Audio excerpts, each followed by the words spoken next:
بسم الله الرحمن الرحيم. بداية نحن سعداء جدا وفخورين بأن اليوم توقع عقد الشراكة مع منصة 1001 ومع شركة رولا برودكشن للإنتاج السينمائي، وأيضا مع السينما العراقية بتوقيع عقد هذا المشروع الوطني الكبير، واللي راح يكون يحاكي تاريخ كرة القدم العراقية ومن جميع جوانبها، من عام 86 في أول تأهل لكأس العالم إلى تأهل أسود الرافدين الأبطال اللي حققوه قبل أيام في عام 26، واللي تأهلوا به إلى نهاية كأس العالم في أمريكا والمكسيك وكندا.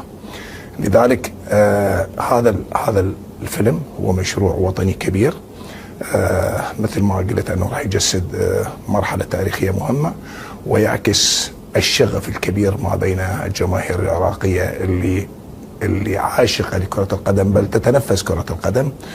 وبالتالي ما تحقق من إنجاز هذا كان هو امتداد لإنجازات مختلفة بدءا منذ العام 86 مرورا بكثير من الإنجازات اللي تحققت في السابق وأيضا في الحاضر.